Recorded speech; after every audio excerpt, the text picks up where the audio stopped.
இப்ப வளரும் பாவம், வளரா பாவம், மத்தியம பாவம். இப்ப ஒரு ஷார்ட்டை நம்ம எப்படி எடுக்க போறோம் அப்படிங்கிற ஃபுல் டீடைல்ஸ் இன்னைக்கு நம்ம பார்ப்போமா. இப்ப பாத்தீங்கன்னா வளரும் பாவம்.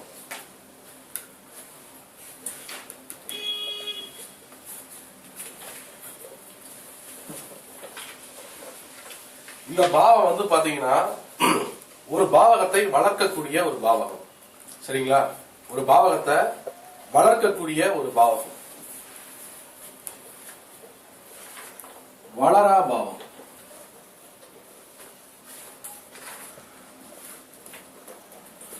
இந்த பாவம் வளரா பாவம்.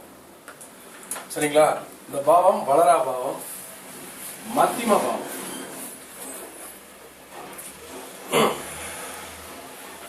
6, 7 அப்படிங்கிற இந்த பாவகம் மத்தியம பாவம்.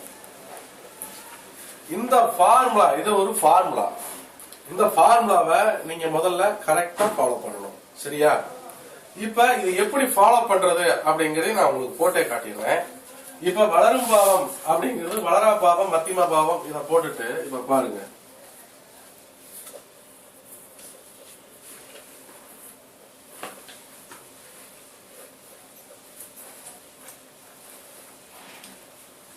இப்ப ஒரு விருட்ச இலக்கணம் இருக்கு. இப்ப ஒரு விருட்ச இலக்கணத்துக்கு ஞாபகம் எடுத்துக்கிறோம். சரியா? இந்த விருட்ச இலக்கணம் இருக்கு அப்படின்னா ஒரு 6ஆம் இடத்துல ஒரு கிரகம் இருக்கு. இத ஸ்டார் சப் எப்படி வேணா நீங்க எடுத்துக்கலாம். சரிங்களா? ஒரு ஸ்டார் சப் நீங்க என்ன கற்பனையில பண்ணணுமோ அதை பண்ணிக்கீங்க. புரியுதுங்களா?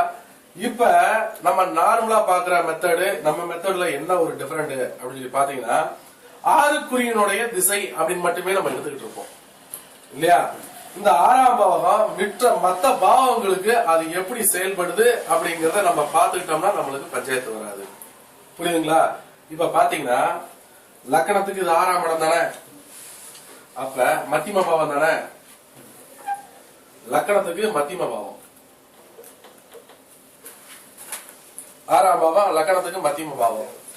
இப்ப 2ஆம் வீட்டுக்கு தனநிலை, 2ஆம் இடம் தனநிலை தானே. இப்ப 2ஆம் வீடு தனநிலை. இந்த தனநிலைக்கு இதுல இருந்து எண்ணி பாத்தீங்கன்னா 5ஆம் பாவம் வருதா? அப்ப வளரும் பாவம் இருக்கா? அப்ப 2ஆம் பாவம் அற்புதமா இருக்கு. 2ஆம் பாவம் அற்புதமா இருக்கு. அடுத்து 3ஆம் பாவத்தை பார்ப்போம். 3ஆம் பாவத்துல தகவல் தொடர்பு, எழுத்து ஒப்பந்தம், குறுகிய பயணம், இது பூரா 3ஆம் பாவத்துல இருக்கு இல்லையா?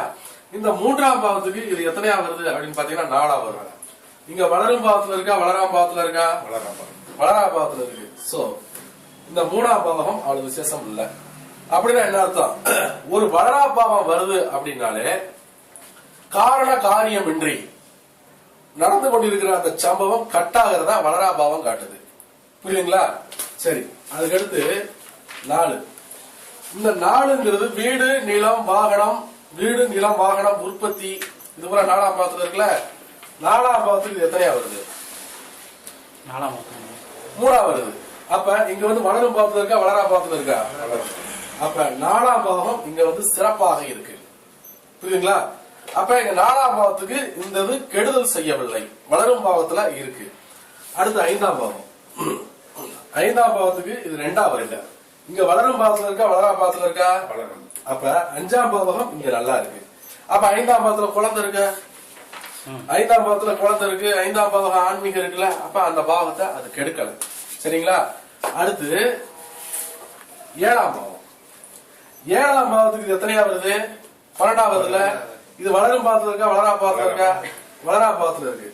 அப்ப 6ஆம் பாவத்தை விட்டாச்சு. 7ஆம் பாவத்துக்கு எடுத்துக்கிட்டோம் அப்படின்னா 7ஆம் பாவகம் இங்க விசேஷம் இல்ல இல்ல.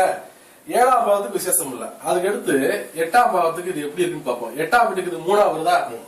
அப்ப இது வளரும் பாவத்துல இருக்கா, வளரா பாவத்துல இருக்கா? அப்ப 8ஆம் பாவகம் இங்க சாதக யோக பலாபலன்ல இருக்கு.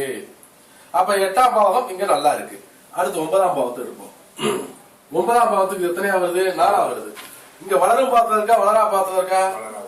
அப்ப இங்க 9ஆம் பாவகம் இங்க விசேஷம் இல்லை. புரியுதுங்களா? 9ஆம் பாவகம் இங்க விசேஷம் இல்ல.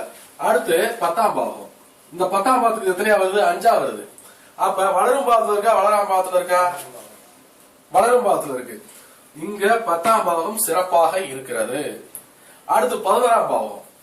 இந்த 11ஆம் பாவத்துக்கு இது சாதகமா இருக்கா பாதகமா இருக்கான்னா இங்க 6 இருக்கு, இந்த பாவத்துக்கு இது 8 இருக்கு இல்லையா? அதனால வளரா பாவத்தில் இருக்குது. 11ஆம் பாவம் விசேஷம் இல்ல. சரியா? அதுக்கு அடுத்து 12ஆம் பாவம். இந்த 12ஆம் பாவத்துக்கு இந்த 6 எப்படி இருக்குன்னா 7 வருது. இங்க மத்தியம பாவமா தானே இருக்கு. அப்ப இது ஓரளவுக்கு சாதகம் சொல்லலாம். மத்தியம பாவம், நல்லம் நன்மையும் இல்லை தீமையும் இல்லை அப்படின்னு இப்ப முதல்ல எடுத்துக்கணும். எடுத்து வச்சுக்கிட்டு நம்ம என்ன செய்யணும் அப்படின்னா இப்ப பலாபலம் சொல்லணும். இப்ப நம்ம எடுத்து வச்சாச்சு, இதுக்கு பலன் வேணும்ல, ஒரு பலாபலன் வேணும்ல. இந்த பலாபலன் வந்து எப்படி சொல்றது அப்படிங்கறத இப்ப நம்ம பாப்போமா? இப்ப 6ஆம் பாவம் சாதகமா இருக்கு அப்படின்னா ஒரு அன்பர் உங்ககிட்ட ஜாதகத்தை கொண்டு வந்திருக்கிறாரு. ஒரு அன்பர் உங்ககிட்ட ஜாதகத்தை கொண்டு வந்திருக்கிறாரு. நம்ம ஃபார்முலாவில இதை போட்டு நம்ம பாக்குறோம். பார்க்கும்போது இங்க 6ஆம் பாவத்தை காட்டுது. அப்ப 6ஆம் பாவம் வேலை வாய்ப்புக்கு சாதகமாக இருக்கு, கடனுக்கு சாதகமாக இருக்கு. புரியுதுங்களா? உடல் ரீதி உபாதை எப்படிங்க இருக்கு அப்படின்னு கேட்டீங்கன்னா உடல் ரீதி உபாதை 6ஆம் வீட்டுக்கு 8 வருது இல்லையா? உடல் ரீதி தொந்தரவு இருக்கு அப்படின்னு சொல்லணும். அப்ப அந்த அன்பர் உங்ககிட்ட கேட்கிறாரு தனநிலைக்கு எனக்கு எப்படிங்க இருக்கு அப்படின்னு கேட்கிறாரு. 2ஆம் பாவம் தனநிலை தானே. அப்ப தனநிலை உங்களுக்கு விசேஷமா இருக்கு. இந்த திசையில தனநிலையில உங்களுக்கு எந்த இடைஞ்சலும் இல்லை. புரியுதுங்களா? தனநிலையில உங்களுக்கு எந்த ஒரு இடைஞ்சலும் இல்லை அப்படின்னு 2ஆம் பாவத்தை சொல்லணும். அப்ப எழுத்து ஒப்பந்தம், தகவல் தொடர்பு, குறுகிய பயணங்கள் இது பூரா எப்படிங்க இருக்கு அப்படின்னு கேட்டா 3ஆம் வீட்டுக்கு 6 4 வர்றதுனால ஐயா காரண காரியமின்றி இந்த திசையில அதிகமான நீங்க பிரயாணம் பண்ணிக்கிட்டு இருக்கீங்கன்னா அது தானே நின்றும். தகவல் தொடர்பு உங்களுக்கு அப்படித்தான், முதல்ல இருந்த வேகங்கள் அடுத்து இருக்காது அப்படின்னு 3ஆம் பாவத்தை சொல்லணும். இப்ப சில அன்பர்கள் இளைய சகோதர ஸ்தானத்தையும் கேட்பாங்க. கொஞ்ச நாள் உங்ககிட்ட ஒட்டிக்கிட்டு இருப்பாரு, அதுக்கப்புறம் அவரே பிரிஞ்சு போயிடுவார் அப்படின்னு சொல்லணும். புரியுதுங்களா? அதுக்கடுத்து 4ஆம் பாவத்தை பத்தி கேக்குறாங்க. 4ங்கிறது வீடு நிலம் வாகனம்ல. அப்ப கடனை வாங்கி வீடு வாங்கலாம். 6ஆம் பாவம் கடன் இல்லையா? அப்ப கடனை வாங்கி வீடு வாங்கக்கூடிய ஒரு வாய்ப்பு உண்டு அப்படின்னு சொல்லணும். எழுத்து ஒப்பந்தங்களோட கடனை வாங்கி சொல்லணும். இப்ப 5ஆம் வீடு 6ஆம் பாவத்தோட தொடர்பு இருக்குன்னா 5க்கு சாதகமான வீடு இல்லையா? அப்ப 5ஆம் பாவம் ஒரு குழந்தைன்னு வச்சுக்கோங்க. இந்த 5ஆம் பாவம் குழந்தை உனக்கு எப்படிப்பா பிறக்கும் அப்படின்னா அதிக எடை கொண்ட குழந்தை. ஒண்ணு மட்டும் ஞாபகம் வச்சுங்க, 5 7 தொடர்பா இருந்துச்சு அப்படின்னா ட்வின்ஸ். இப்ப உங்களுக்கு பிறந்திருக்குல்ல அது மாதிரி ட்வின்ஸ்.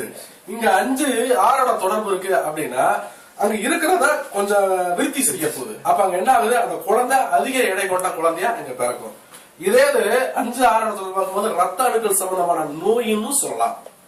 அது சூழலுக்கு தக்கவாறு நம்ம மாத்தணும். புரியுதுங்களா? சரி, இப்ப 7ங்கிற அந்த திசை வந்ததுல இருந்து எனக்கு என் மனைவிக்கு எப்படிங்க இருக்குன்னு கேட்பாங்கல்ல. அப்ப 7ஆம் வீட்டுக்கு இது 12 இல்லையா? அப்பா இங்க பொருளாதாரத்துக்கு உனக்கு நல்லா இருக்கு, ஆனா உனக்கு உன் மனைவிக்கு விசேஷம் இல்ல. அதே மாதிரி இந்த இதுல எனக்கு பதவி உயர்வுக்கு வாய்ப்பு இருக்கா அப்படின்னு கேட்டாங்கன்னா 8ஆம் இடம் பதவி உயர்வு ஞாபகம் வச்சுக்கோங்க. 6ஆம் வீட்டுக்கு இது சாதகமான வீடு இல்லையா? அதனால 8 வந்து பதவி உயர்வு. அப்ப யாருக்கு பதவி உயர்வு வருதோ அவங்களுக்கு வேலை பளு அதிகமா இருக்கா இல்லையா? எல்லா பொறுப்பும் அவர் தலையில தான் வந்து விழுகும். அப்ப 6ஆம் வீட்டுக்கு இது 8 சாதகமா இருக்கிறதுனால பதவி உயர்வு வர்றதுக்கு வாய்ப்பு இருக்கு. அது எப்ப அப்படின்னா 8க்குரிய திசா புத்தி அந்த வரும்போது அது நடக்கும். புரியுதுங்களா? அப்ப அதுக்கு சாதகமா இருக்குன்னு மட்டும்தான் சொல்லணும், கிடைச்சிரும் சொல்லக்கூடாது. புரியுதுங்களா? சாதகமா இருக்கு அப்படின்னு சொல்லணும். அதுக்கடுத்து தந்தையுடைய உறவு நிலை எனக்கு எப்படிங்க இருக்கு, அல்லது வெளிநாடு தூரதர்ச பயணங்கள் நான் போய்கிட்டு இருக்கேனே அது எனக்கு எப்படிங்க இருக்கு அப்படின்னா 6க்கு 9 4 தானே. அப்ப இது வளரா பாத்துல தானே இருக்கு. அப்ப இங்க என்ன சொல்லணும் அப்படின்னு சொல்லி கேட்டீங்கன்னா வெளிநாடு நீ போய்கிட்டு இருப்ப, ஆனா ஏன் போக சொல்றாங்க, எதுக்கு காரணம் எல்லாம் நீ நிக்க போறங்கிறது உனக்கே தெரியாது. காரண காரியமின்றி அது நின்றோம் அப்படின்னு சொல்லணும். புரியுதா? அதுக்கு அடுத்து பாத்தீங்கன்னா 9ஆம் இடம் தந்தை தானே. தந்தையோட உறவு நிலை எப்படி இருக்குன்னா காலப்போக்கில் நீயும் உங்க அப்பா ஒரு தனி ட்ராக்ல போயிருவாரு, நீ ஒரு தனி ட்ராக்ல போயிருவ அப்படின்னு சொல்லணும். அப்ப இந்த திசையில கௌரவ அந்தஸ்து எப்படிங்க இருக்கு, தொழிலுக்கு 10ஆம் இடம் இல்லையா? அப்ப 10க்கு இது சாதகமான வீடு தானே. அப்பா கௌரவத்துக்கு உனக்கு எந்த பாதிப்பும் வராது. புரியுதுங்களா? கௌரவத்துக்கு உனக்கு எந்த ஒரு பாதிப்பும் வராது அப்படின்னு சொல்லணும். அடுத்து 6ஆம் வீட்டுக்கு 11 என்னுடைய நண்பர்கள் எனக்கு எப்படி இருக்கிறாங்க, என்னுடைய மூத்த சகோதரஸ்தானம் எனக்கு எப்படி இருக்கு, திருமணமாகி வயசு கூண்டவங்க இருக்கிறாங்க, மூத்த மருமகள் எனக்கு எப்படி இருக்கிறாங்க அப்படின்னு பார்த்தோம்னா இந்த 11ஆம் வீட்டுக்கு 6 வச்சு பார்த்தோம்னா இதுக்கு 6ஆவும் இதுக்கு வந்து 8ஆவும் வரும். அப்ப ஐயா நண்பர்கள் விசேஷம் இல்ல, நண்பர்கள் விசேஷம் இல்ல. அதே மாதிரி பாத்தீங்கன்னா மூத்த சகோதரன் சகோதரி ஸ்தான ரீதியும் உனக்கு விசேஷம் இல்லை அப்படிங்கிறத இது காட்டுது அப்படின்னு சொல்றோம். புரியுதுங்களா? அப்ப இதை நம்ம கரெக்டா சொல்லிட்டோம் அப்படின்னா இப்ப வந்து பாருங்க 11 பாவகம் வந்துருச்சு. இப்ப 12ஆம் பாவம் அவர் கேட்கிறாரு, என்னங்க இந்த திசையில எனக்கு தனநிலை நல்லா இருக்குன்னு சொல்றீங்க, இந்த திசையில வந்து பாத்தீங்கன்னா வேலை நல்லா இருக்குன்னு சொல்றீங்க, என்னுடைய மூலதனம் எனக்கு எப்படிங்க இருக்கு அப்படின்னு அவர் கேட்கிறாரு. அப்ப மூலதனத்தை லக்னமா வச்சு பாத்தீங்கன்னா இதுக்கு இது எத்தனை 7 இல்லையா? அப்ப ஐயா வரவுக்கு செலவு உனக்கு சரியா இருக்கும், மூலதனம் இது சேராதப்பா. புரியுதுங்களா? ஏன்னா இது வந்து என்ன மத்தியம பாவம்ல, அப்ப வரவுக்கு செலவுக்கும் சமமாக இருக்கும் அப்படின்னு சொல்லணும். புரியுதுங்களா? இது எதுக்கு சொல்றேன்னா இப்ப ஒரு ஷாட் போட போறேன், அந்த ஷாட்டையும் இப்ப இந்த ஆங்கிளையும் வச்சு பார்க்க போறோம். புரியுதுங்களா? இந்த ஆங்கிள இந்த ஷாட்டை வச்சு பார்த்தோம்னா எந்தெந்த காலகட்டத்துல எப்படி எப்படி ஒவ்வொரு சம்பவமும் நடக்குது அப்படிங்கறத நீங்க தெளிவா தெரிஞ்சுக்கிட்டீங்க அப்படின்னா குழப்பமே வராது. புரியுதா? வீடு வந்து இந்த 6ஆம் வீடுதான் திசை நடத்துற. இப்ப இந்த ஜாதகத்தை நம்ம பார்ப்போம். இவர் பிறந்தது 5/11/1964 இவர் பிறந்திருக்காரு. இது வந்து ஒரு ஆணுடைய ஜாதகம். கரெக்டா நேரம் வந்து 5:36 AM. கரெக்டா பிறந்த ஊர் தேனி. லக்னம் துலா லக்னம், ராசி துலா ராசி, நட்சத்திரம் வந்து விசாக நட்சத்திரம்.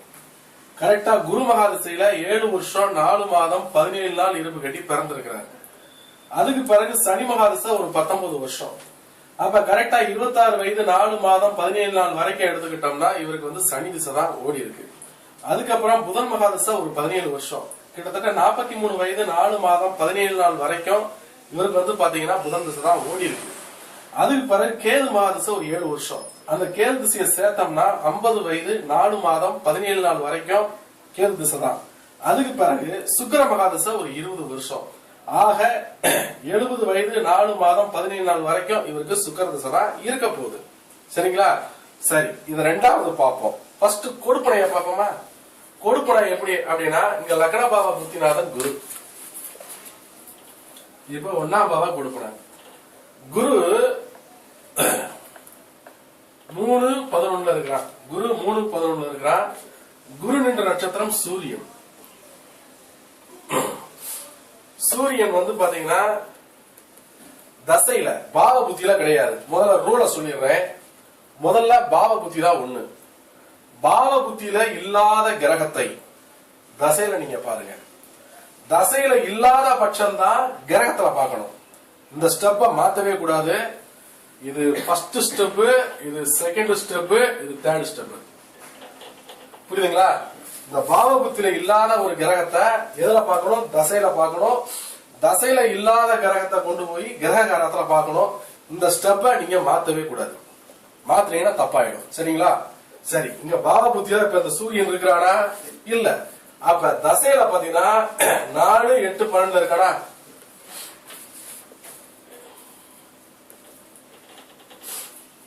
அப்ப உபநட்சத்திரம் யாருன்னா செவ்வா. இந்த செவ்வா பாவ புத்தியில இருக்கானா? இல்ல. அப்ப தசையில இருக்கானான்னு பாருங்க. தசையில இல்ல. அப்ப கிரக காரகத்துல எங்க இருக்கான்னு இங்க எடுத்து பாருங்க. கிரக காரகத்தில் அவன் வந்து பாத்தீங்கன்னா 10ல இருக்கான். புரியுங்களா? லக்கணம் சொல்லி பார்க்கும்போது இந்த 1ஆம் வீட தான் லக்கணமா வச்சு நம்ம பார்க்கணும். இந்த 3:11 ஈடுபாடு. இப்ப ஒரு குரு மகாதிசை குரு புத்தி வரும்பொழுது இந்த 3:11 சேர்ந்து இயங்கும். இது வந்து இயக்கம். 3:11 இயக்கம். அப்ப இந்த 3:11 விட்டுட்டு 1 லக்கணமா மட்டும் வச்சு பார்த்தோம்னா என்ன நடக்கும்? இந்த 1 3ஓட சேர்ந்து கேரக்டரை பார்த்தா என்ன நடக்கும் அப்படின்னு பார்ப்போம். இப்ப லக்கணமே ஒற்றைப்படையில இருக்கா இரட்டைப்படையில இருக்காங்க? இங்க 3:11 ஈடுபாடு. லக்கணம் எடுக்கிறப்ப 4, 8, 10, 12 தானே. அப்ப இங்க எப்படி இருக்குன்னா 4, 8, 12, 10. அப்ப இவருக்கு உயர்கல்வி இருக்குமா? கொடுப்பனையில உயர்கல்வி மறுக்கப்பட்டுள்ளது. என்ன படிச்சிருக்கீங்க? இப்ப புரியுதா? கல்வி இவருக்கு கிடையாது. எடுத்த உடனே அடிக்கலாம். லக்கண கொடுப்பனையே தீர்மானமா வச்சிருக்கோம். புரியுதுங்களா? திசை ரீதியா கிடைக்கக்கூடியது எதுவுமே நம்மளுக்கு நிலையானது அல்ல. அது வரும் போகும். அது 2வது சப்ஜெக்ட்ல உங்களுக்கு காட்டுறேன். ஃபர்ஸ்ட் உயர்கல்வி இவருக்கு கிடையாது. புரியுதாங்க? இப்ப இவருக்கு 4, 8, 12 இங்க 10 இருக்கு அப்படின்னா இவருடைய மனோபாவங்கள் பூரா பொருளாதார சார்ந்துதான் இருக்கும். உற்பத்தி தொழில் செய்யணுங்கிற ஆசை தானே பிறவிலே இருக்கும். உங்களுக்கு எப்படி இருக்கு? அப்படிதானே இருந்தது. ஓகே, இது ஃபர்ஸ்ட் ஸ்டெப். இங்க பாருங்க, இந்த 3:11 இருக்கு இல்லையா, இந்த 3:11 இந்த ஈடுபாடு இயக்கிக்கிட்டே இருக்கும். அது மாதிரி நீங்க எல்லாம் புரிஞ்சுக்கங்க. இந்த ஈடுபாடு இயங்கிக்கிட்டே இருக்கும். அப்ப இந்த ஈடுபாடு இயங்கிக்கிட்டே இருக்கும்னா இந்த 3ஆம் பாவம் இருக்கு இல்லையா, 3ஆம் பாவகம், இந்த 3ஆம் பாவகம் என்ன செய்யும் அப்படிங்கறத யாருடைய ஜாதகத்தில் 1 3ஓட தொடர்பு வைக்குதோ, யாருடைய ஜாதகத்துல 1ஆம் இடம் 3ஆம் பாவத்தோட தொடர்பு வைக்குதோ அவங்க ஜாதகம் பூரா பாத்தீங்கன்னா ஒரு குறிப்பு மாதிரி ஏதாவது ஒண்ணு எழுதி வச்சுக்கிட்டே இருப்பாங்க. ஒரு தகவல் கிடைக்குதுன்னா எழுதி வைப்பாங்க.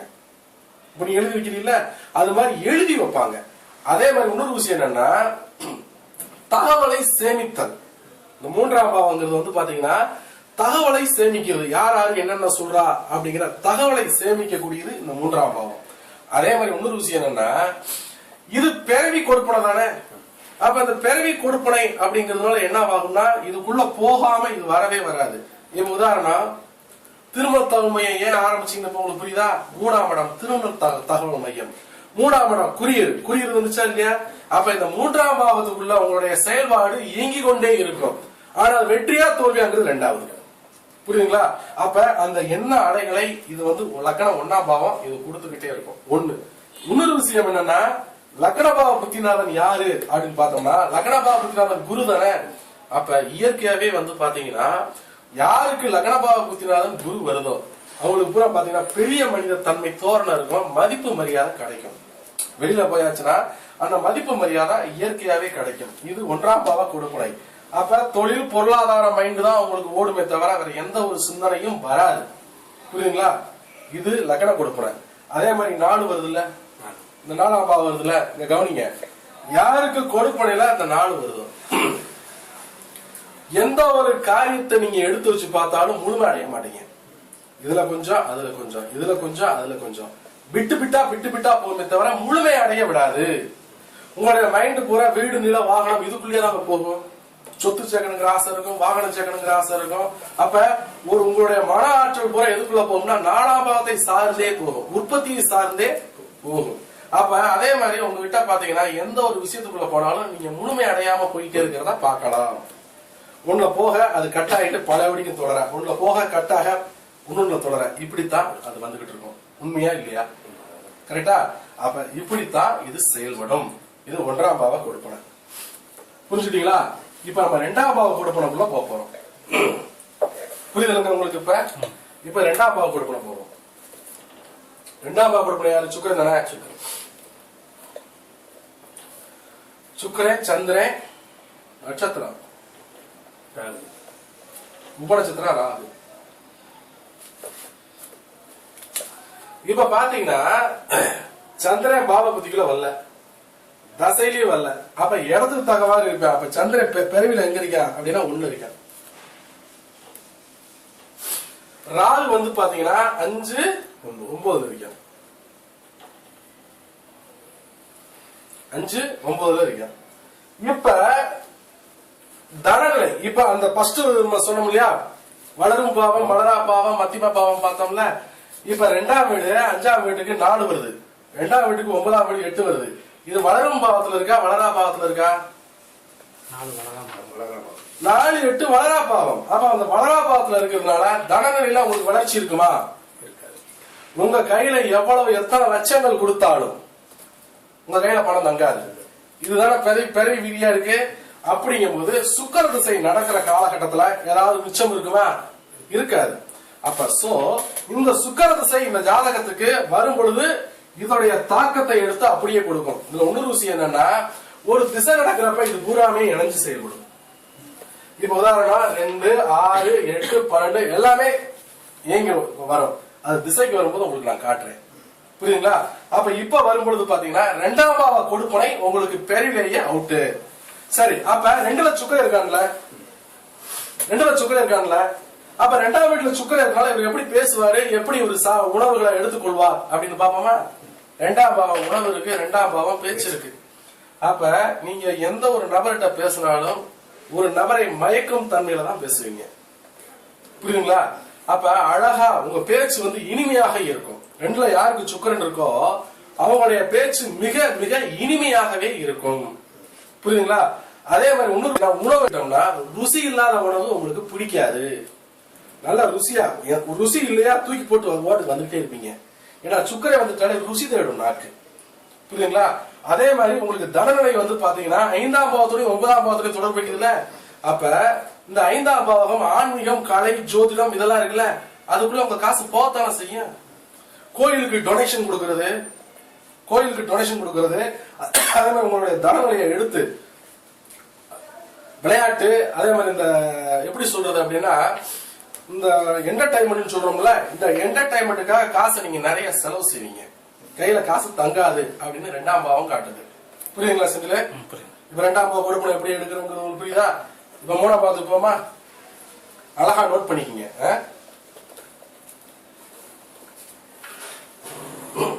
இப்ப 3ஆம் பாவம் கொடுப்பனை யாரு? குரு, சூரியன், செவ்வாய்.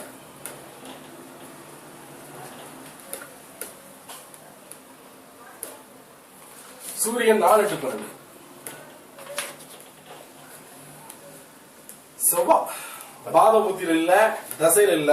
செவ்வாய் எங்க இருக்க? 10ல இருக்க.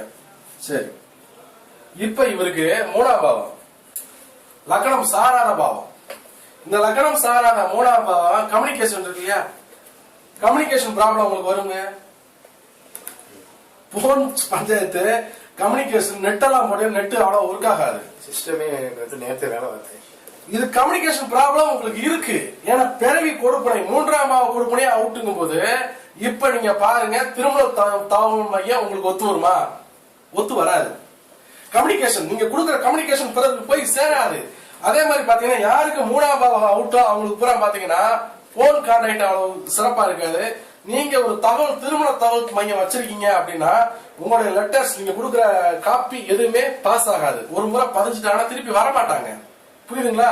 அப்ப கிணத்துல போட்ட கல்லு மாதிரி கிடக்குமே ஒழிய, ஏன்னா லக்னத்துக்கு ஒரு 8, 3ஆம் வீட்டுக்கு ஒரு 8, லக்னத்துக்கு ஒரு 12. அப்ப இது என்ன செய்யுது அப்படின்னா 3ஆம் பாவக செயல்கள் உங்களுக்கு இந்த ஜென்ம கர்மாவில் கொடுப்பனையில் மறுக்கப்பட்டுள்ளது. புரியுதுங்களா? அப்ப 3ஆம் பாவம் உங்களுக்கு அவுட். புரியுதா? 3ஆம் பாவம் அவுட். இப்ப 4ஆம் பாவத்துக்கு போமா. அப்ப நம்ம நல்லா ஒரு விஷயம் யோசிக்கணும். 3ஆம் பாவம் அவுட்டா இருக்கு, இங்க ஈடுபாடு ஒண்ணு முன்ன ஈக்குது. அப்ப நம்முடைய ஆற்றல் தன்னை அறியாம திருமண தலைமைக்குள்ள போறோம். ஆனா போன என்ன செய்யுது? நடக்க மாட்டேங்குது. எந்த விஷயமும் நடக்க மாட்டேங்குது. இப்ப புரியுதா? இப்ப 4ஆம் பாவம் போட்டு பண்ணிக்கோமா. ஒவ்வொன்றா நல்லா புரியுது உங்களுக்கு ஸ்டெப் பை ஸ்டெப்பா. இப்ப 4ல வந்து கேது, கேது கேது சுக்கிரன். சுக்கிரன் 2 6 8 12.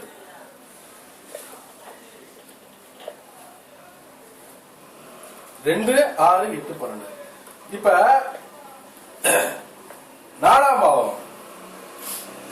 இப்ப இந்த 4ஆம் பாவம் எப்படி இருக்கு அப்படின்னு சொல்லி கேட்டீங்கன்னா 2 6 8 12 இருக்கு.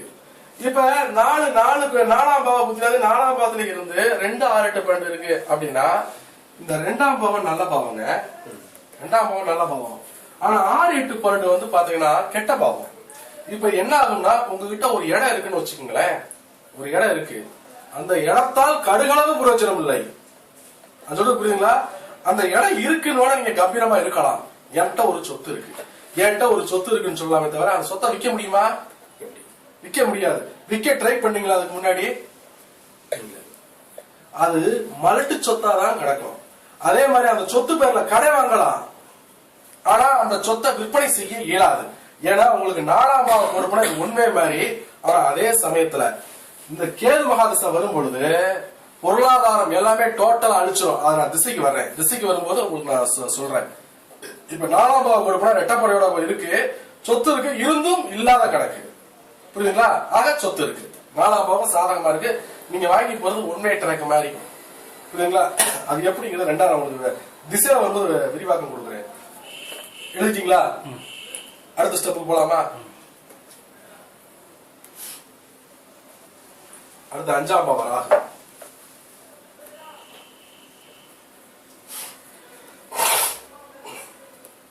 ராகு செவ்வாய்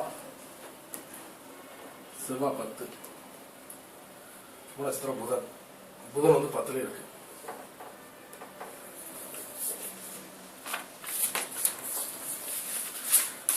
இப்ப அஞ்சாம் பாவகம் 10ஆம் பாவத்தோட தொடர்பு வச்சிருக்கு.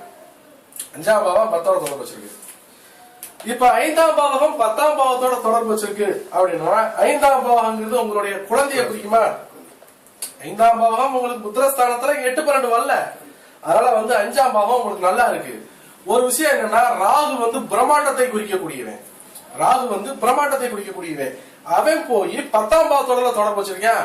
அப்ப உங்க மையன் எப்படி இருப்பான்? மூத்த மையன் உங்க ஜாதகத்துல கிளம்புறாரா? ராகுனாலே பிரம்மாண்டம். அவன் 10ஆம் பாவத்தோட தொடர்பு வச்சிருக்கான்னா, ஒரு வாகனம் எடுக்கிறதா இருந்தாலும் அளப்பறையான வாகனம் தானே எடுப்பான். ஒரு வாகனம் எடுக்கிறதா இருந்தாலும் அளப்பறையான வாகனம் தானே வரும். அதே மாதிரி இன்னொரு விஷயம் என்ன, ஒரு பிளான் பண்றான்னா சின்ன பிளானாவா இருக்கும், கம்பீரமான பிளானா இருக்கும். ஒரு உயர்கல்வி படிக்கணும்னா சாதாரணமா படிக்கணும்னாப்பா அங்க சேர்த்து விடு, அந்த இடம் தான் எனக்கு பெரிய ஃபேமஸ் சொல்றாங்க. நீங்க எவ்வளவு கஷ்டப்பட்டாலும் செஞ்சாலும் அதை அவன் கண்டுக்கவே மாட்டான். எப்படி இருக்கான்? அப்படிதானே? அப்ப இங்க 5ஆம் பாவகம் என்பது எப்படி இருக்கு அப்படின்னு கேட்டீங்கன்னா, கரெக்டா இவனுடைய எண்ணங்கள் எல்லாமே பார்த்தா உயர்ந்த எண்ணத்துல தான் இருக்கும். புரியுதா? அப்ப இது இவரு ஜாதகத்திலேயே மகன் ஜாதகம் விதைக்கப்பட்டிருக்கு. உங்க ஜாதகத்திலேயே மகன் ஜாதகம் விதைக்கப்பட்டிருக்கு. அப்ப இதுல என்னன்னா, பிரம்மாண்டமான சிந்தனை. அதே மாதிரி பாத்தீங்கன்னா, எதையுமே பந்தாவா ரொம்ப இதா இருக்குன்னு ஆசைப்படுவான். ஒரு ஆடை எடுக்கிறதா இருந்தா கூட செக் பண்ணி பாருங்க. ஒரு ட்ரெஸ் எடுக்கிறதா இருந்தா கூட, அப்பா பாருங்க நார்மலான ட்ரெஸ் எடுத்திருக்கேன்னு சொன்னாலும் நீங்க செக் பண்ணி பாருங்க, அவன் ட்ரெஸ் எல்லாமே அளப்பறையா இருக்கும். ஒரு 2 வீலர் எடுத்தா கூட, இப்ப இன்னைக்கு ட்ரெண்ட்ல எது ஃபேமஸ்னா புல்லட் தானே. இன்னைக்கு யூனிகார்ன் நல்லா இருக்கு, சுசுகி நல்லா இருக்கு, நீங்க சொல்லி பாருங்க, எது மேல ஆசைப்படுவேன்? புல்லட் தானே எடுத்திருக்கேன். அப்ப என்னன்னா, இப்ப உள்ள ட்ரெண்டுக்கு, இங்க உள்ள ட்ரெண்டுக்கு இதே இன்னும் அட்வான்டேஜா ஒரு வாகனம் தேனிக்குள்ள தமிழ்நாட்டுக்குள்ள வருதுன்னா அவன் அதை தான் குறி வைப்பான். புரியுங்களா?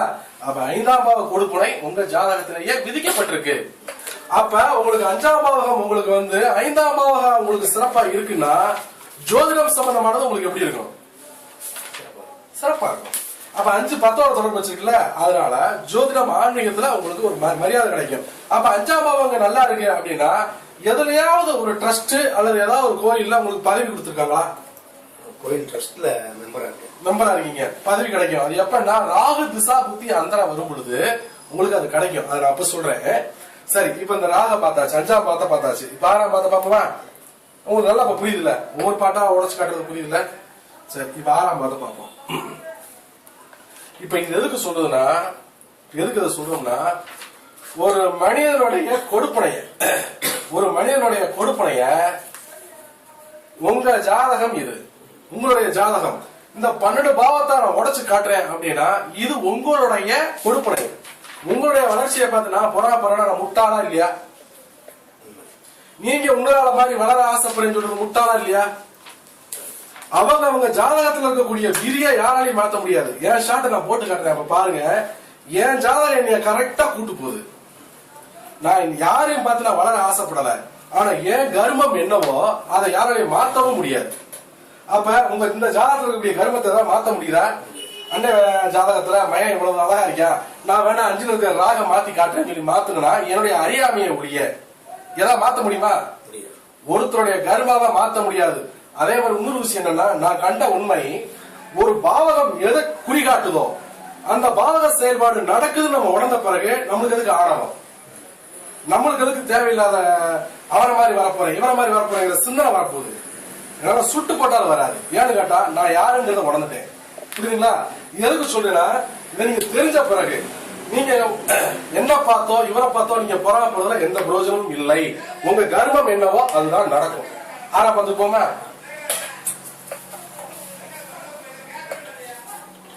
இப்ப 6ஆம் பாவம் சுக்கிரன்.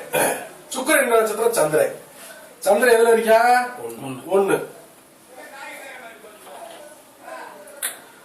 உபநட்சத்திரம் ராகு 5, 9. இப்ப 6, 5, 9 தொடர்பு இல்லையா? இந்த 6 முதல்ல எதோட தொடர்பு வச்சிருக்கு? 1ஓட தொடர்பு வச்சிருக்கு. அப்ப எப்பெல்லாம் சுக்கிரனுடைய தசை புத்தி அந்தரம் வருதோ அப்ப பூரா உங்களுக்கு பாத்தீங்கன்னா கடனை பத்தி சிந்தனை மேலோங்குமா இல்லையா? கடனை பத்தி சிந்தனை, சர்வீஸ பத்தி சிந்தனை, 6ஆம் பாவக சிந்தனை உங்களுக்கு மேலோங்கும். அப்ப உபநட்சத்திரம் 5, 9 இருக்குல்ல, இப்ப நீங்க போய் ஏதாவது ஒரு இடத்துல வேலை பார்க்க முடியுமா? அப்படி வேலை பார்த்தா உழைப்பு கேட்ட ஊதியம் உங்களுக்கு கிடைக்குமா? ஏன் 6ஆம் பாவகம் அப்படின்னு சொல்லி பாத்தீங்கன்னா 6ஆம் வீட்டுக்கு 12ஆம் வீடான 5 வருது இல்லையா, அப்ப இங்க வளரா பாவம். 6ஆம் வீட்டுக்கு 9 4 வரும், அப்ப இது வளரா பாவம். அப்ப இந்த 6ஆம் பாவ செயல் இந்த இடத்துல என்னவா இருக்கு அப்படின்னா 6ஆம் பாவ செயல் உங்க ஜாதகத்துக்கு வளரா பாவத்துக்குள்ளயும் வளரா பாவம் தான் ரெண்டுமே. அதுக்குள்ள போறதுனால என்ன ஆகுதுன்னா நீங்க ஒரு இடத்துல போய் சம்பளத்துக்கு இருந்தாலும் பிரயோஜனம் இல்ல. புரியுதுங்களா? அதே மாதிரி பாத்தீங்கன்னா கடை வாங்கினாலும் அந்த கடை பிரயோஜனம் இல்ல. கடன் வாங்கியதுக்கா பிரயோஜனப்பட்டிருக்கா பாருங்க, கடன் வாங்கினாலும் பிரயோஜனம் இல்ல. அப்ப 6ஆம் பாவ செயல் உங்களுக்கு மறுக்கப்பட்டிருக்கு. இது ஒரு லக்கு என்னன்னா உடல் ரீதி உபாதை வந்தாலும் சரியாகிவிடும். புரியுதுங்களா? அதனால நோய் தாக்கம் வரும், அது சரியாகும். அப்ப 6ஆம் பாவம் உங்களுக்கு சாதகமா இருக்கு. 7ஆம் பாவத்துக்குள்ள போமா.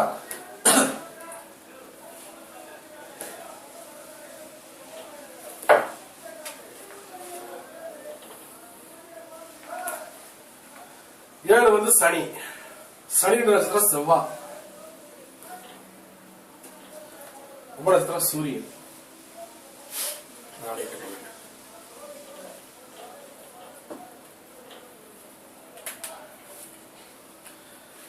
இதுல ஒரு விஷயம் நான் சொல்றேன். 7ஆம் பாவ புத்திநாதன் 10ஆம் பாவத்தோட தொடர்பு.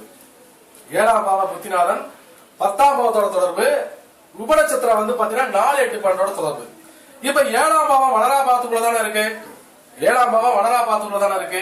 அப்ப 7ஆம் பாவம் வளரா பாவத்துக்குள்ள இருக்கு அப்படின்னா நீங்க கல்யாணம் முடிக்க தொழில் அமையுங்க. நீங்க கல்யாணம் முடிக்க தொழில் அமையும். ஆனா அடுத்து என்ன நடக்கும் அப்படின்னு சொல்லி கேட்டீங்கன்னா ஒரு கௌரவ அந்தஸ்து கூட ஏற்படும், லக்னம் சாராத வகையில. ஆனா சார்ந்த வகையில மனைவியுடன் திருப்திகரமான வாழ்க்கை இராது.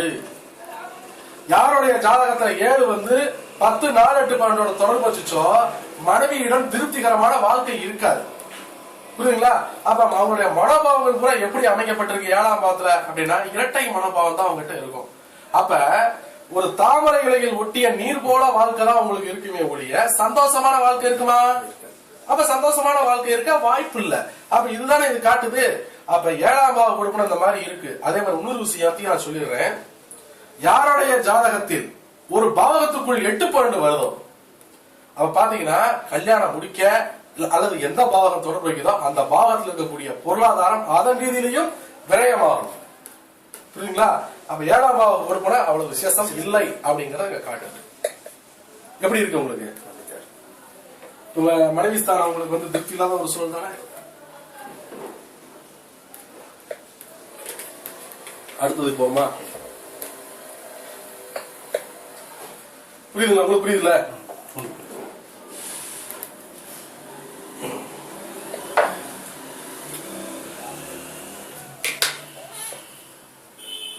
எட்டு சுக்கரை,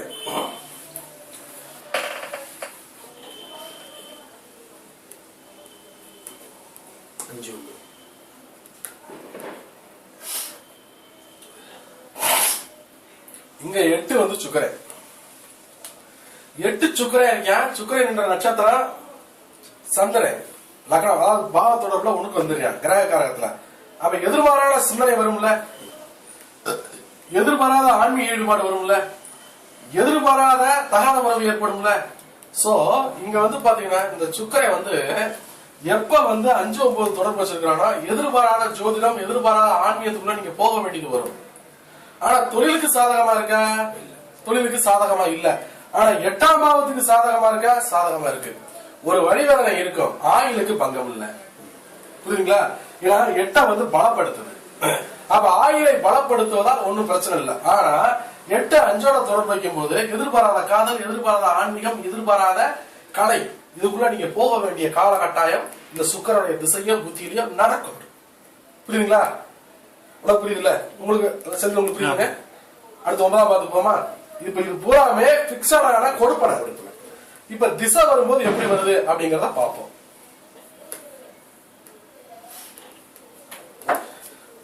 அடுத்து 9ஆம் பாவம்.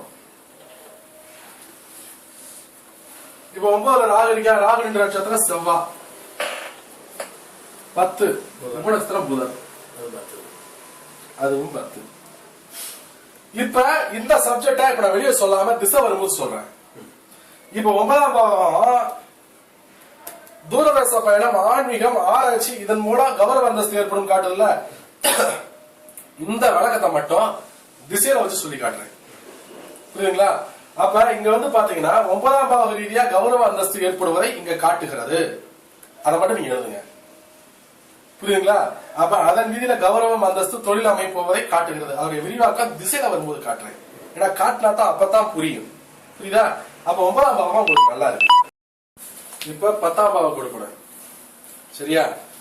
10ஆம் பாவம் கொடுக்கணும் பார்ப்போம். 10ஆம் பாவம் கொடுத்தாலும் புதன். புதன் நட்சத்திரம் குரு, உபநட்சத்திரம் ராகு. இப்ப 10ஆம் பாவத்துக்கான குரு வந்து 1 3 11, ராகு வந்து 5 9. இப்ப இவருடைய 10ஆம் பாவ கொடுப்புனை அப்படின்னு எடுத்து பார்த்தோம்னா, இவருக்கு 10ஆம் பாவ கொடுப்புனை தொழில் செய்யக்கூடிய யோகம் உண்டா? தொழில் செய்யக்கூடிய யோகம் உண்டா அப்படின்னா தொழில் செய்யக்கூடிய யோகம் இவருக்கு கிடையாது. சரிங்களா? இப்ப தொழில் செய்யக்கூடிய யோகம் இவருக்கு கிடையாது அப்படின்னு நம்ம எடுத்த உடனே சொல்றதை விட ஃபர்ஸ்ட் இது எப்படி ஃபங்க்ஷன் ஆகும் அப்படிங்கறத கொஞ்சம் விரிவாக்கமா பார்ப்போமா?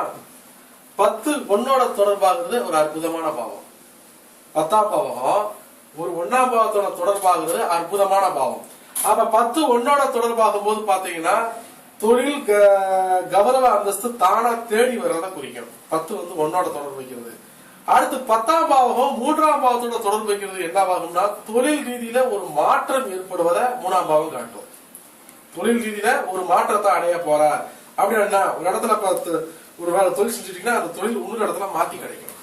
அடுத்து 11 வருது இல்லையா? இந்த 11ஆம் பாவம் வந்து பாத்தீங்கன்னா தொழிலுங்கிற 10ஆம் பாவ ஸ்தானத்தை பலப்படுத்தும். ஏன்னா அந்த ஏற்கனவே பாட்டா ஃபார்முலா இருக்கு இல்லையா?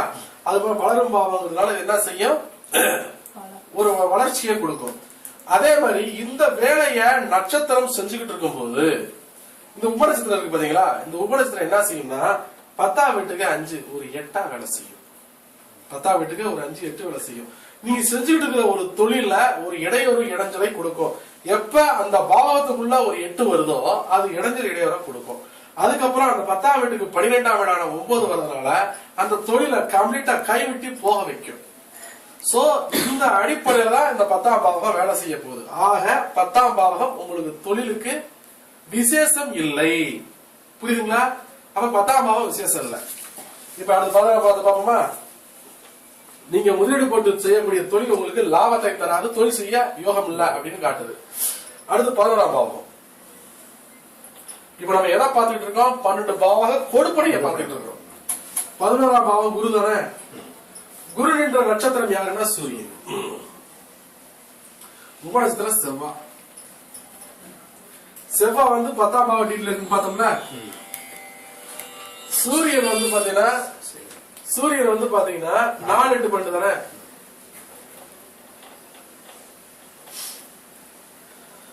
இப்ப இந்த இடத்துல வாங்க தசை வேலை செய்தா இல்லையா அப்படிங்கறத நம்ம அக்யூரேட்டா பார்க்கலாம்.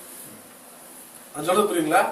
தசை வேலை செய்தா இல்லையா அப்படின்னு அக்யூரேட்டா பார்க்கலாம். இந்த 11ஆம் பாவம் மூத்த சகோதரஸ்தானம் தானே. 11ஆம் பாவம் நண்பர்கள் தானே. 11ஆம் பாவம் உங்களுடைய ஆசை பூர்த்தி உள்ள பாவம் தானே. எங்க மனசாட்சி சொல்லுங்க, இந்த 11ஆம் பாவ புத்திநாதனுடைய குரு உங்களுக்கு 4 8 12 தொடர்பு வச்சிருக்கல, உங்க ஆசை நீங்க நிறைவேறி இருக்கா? மூத்த சகோதரன் மூலமா ஏதாவது புண்ணியம் கிடைச்சிருக்கா? மூத்த சகோதரன் சகோதரி மூலமா உங்களுக்கு வழிவேதனை தான் வந்திருக்குமே ஒழிய சாதக பலாபலன் வரவே வராது. புரியுதுங்களா? அதே மாதிரி நண்பர்களும் விசேஷம் இல்லை. நண்பர்கள் மூலம் வழிவேதனை தான். அப்ப இங்க தசை வேலை செய்தா இல்லையா? வேலை செய்யும். நான் சொல்றது புரியுதா உங்களுக்கு? தசை வேலை செய்யுது. அப்ப இதோட கணக்கு பிரகாரம் எடுத்துக்கிட்டோம்னா 11ஆம் பாவ புத்திநாதன் இங்க ஆட்டோமேட்டிக்கா டோட்டல் அவுட். புரியுதுங்களா? நண்பர்களுக்கு சாத்தியம் இல்லை. அதே மாதிரி பாத்தீங்கன்னா உங்களுடைய ஆசை சிறப்பு இருக்காது. உங்களுடைய ஆசை பூர்த்தின்னு சொல்லக்கூடிய பாவகம் 11ஆம் பாவக செயல்பாடு எல்லாமே உங்களுக்கு சாதக பலாபலனை தராது. புரியுதுங்களா? அடுத்து பாட்டா பார்த்துக்கோமா? 12 சுக்கிரன்.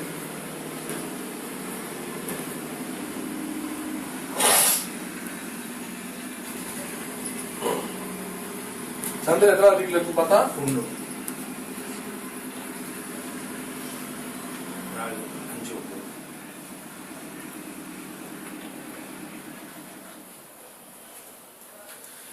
எப்ப 12ஆம் பாவம் குத்தினாலும் 1ஆம் பாவத்தோட தொடர்பு வச்சுச்சோம், அப்ப பாத்தீங்க அப்படின்னா உங்களுடைய செயல்பாடு எல்லாமே சிலது ரகசியமா நீங்க செயல்பட்டாலும் அது அம்பலமாய் வெடிச்சு வெளியே வந்துடும்.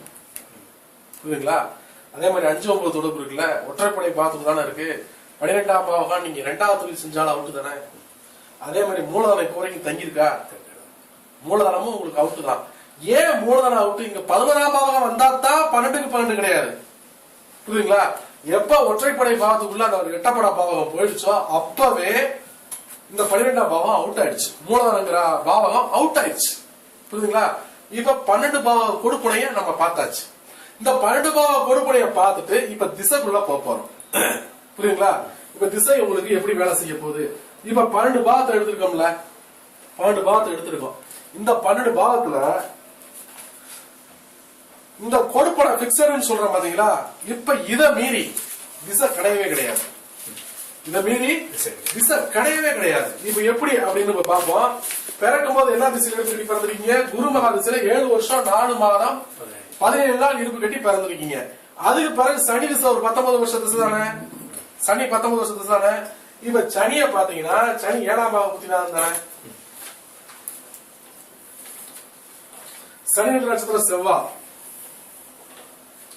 செவ்வாய் இந்த ஜாதக கணக்கு 10, உப நட்சத்திரம் சூரியன் 4க்கு 12. சோ இப்ப உங்க ஜாதக கணக்கு பிரகாரம் இங்க தசையில இருக்கக்கூடிய சூரியன் 4 8 12 தானே. அப்ப சனி 19 வருஷம் தானே.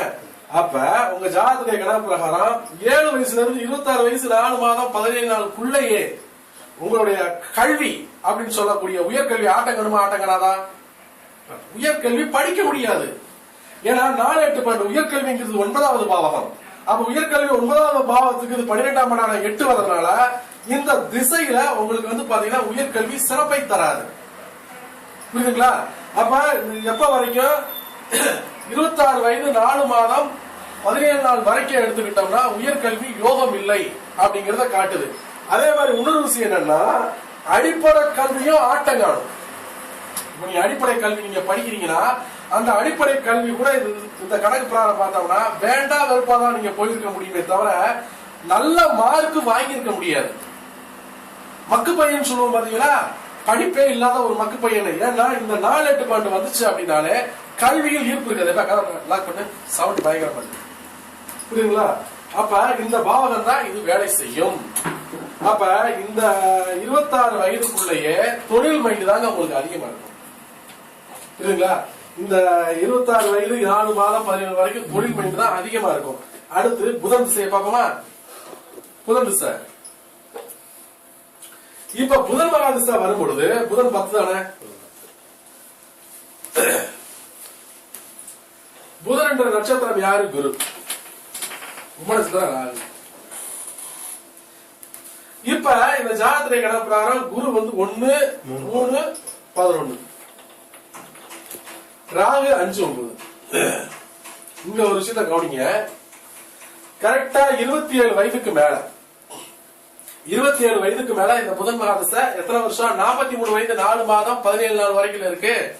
அப்ப இந்த இடத்துல எடுத்துக்கிட்டோம்னா ஒரு திசை எங்க இருந்து ஆரம்பிக்குதுங்கிறத கவனமா பார்க்கணும். ஒரு திசை எந்த இடத்துல இருந்து ஆரம்பிக்குது? 10ஆம் மாதத்துல இருந்து ஆரம்பிக்குது.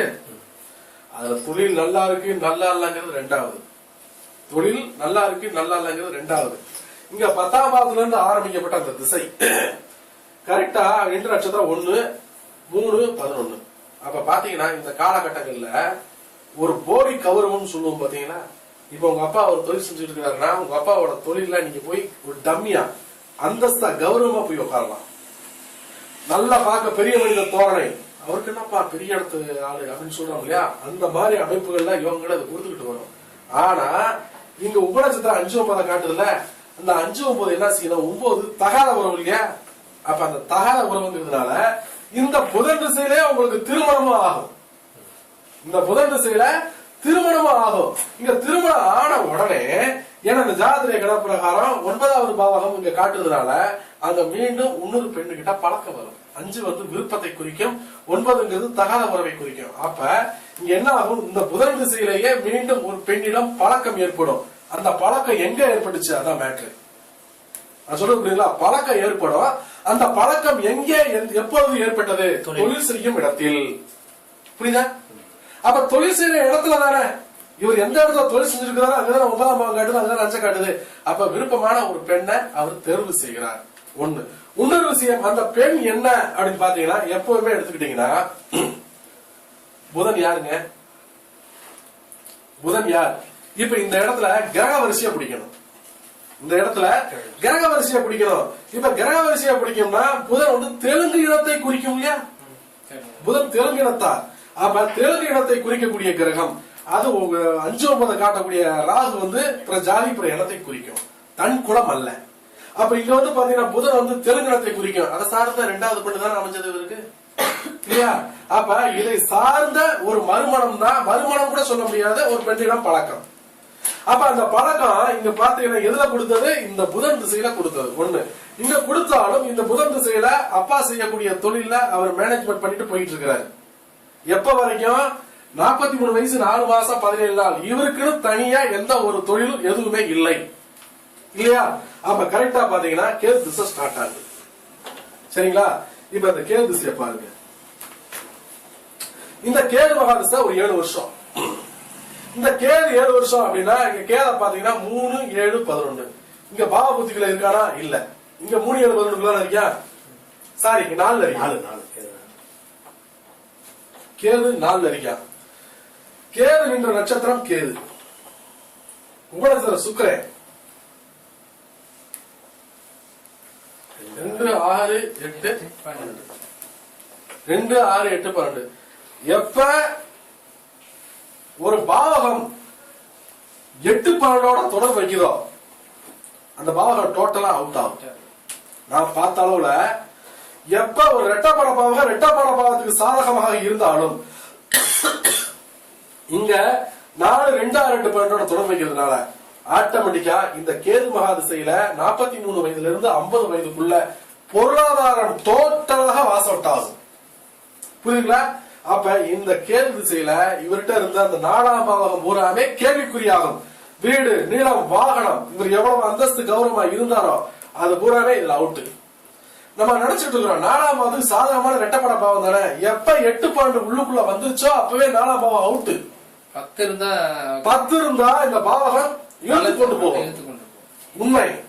சென்றாய சொன்ன மாதிரி 10ஆம் பாவகம் இருந்தா அந்த பாவத்தை இழுத்து கொண்டு போகும். ஆமா, 2, 4, 6, 8, 12 இந்த பாவகம் அவுட். அப்ப கரெக்டா இந்த 43 வயசுல இருந்து 50 வயசுக்குள்ள நீங்க வேற ஆளு எல்லாத்தையுமே அழிச்சு போடும். அழிச்சிட்டு அதுக்கு அடுத்து பாத்தீங்கன்னா சுக்கிர திசை. அதுக்கு அடுத்து சுக்கிர திசை. இந்த சுக்கிர திசை 50 வயதுல இருந்து 70 வயது வரைக்கும் சுக்கிர திசை இருக்குல்ல. இப்ப சுக்கிர திசை பாருங்க. சுக்கிரன் எப்பவுமே ஒவ்வொரு கொடுப்பனைய பாக்குறப்ப ஒவ்வொரு பாவத்தையும் பிரிச்சு பார்க்கணும். ஒவ்வொரு கொடுப்பனைய பார்க்கும்போது பிரிச்சு பார்க்கணும். ஆனா திசைன்னு வரும்போது இணைச்சு பார்க்கணும். அதை மறந்துடக்கூடாது. அப்ப திசை 2, 6, 8, 12 தானே.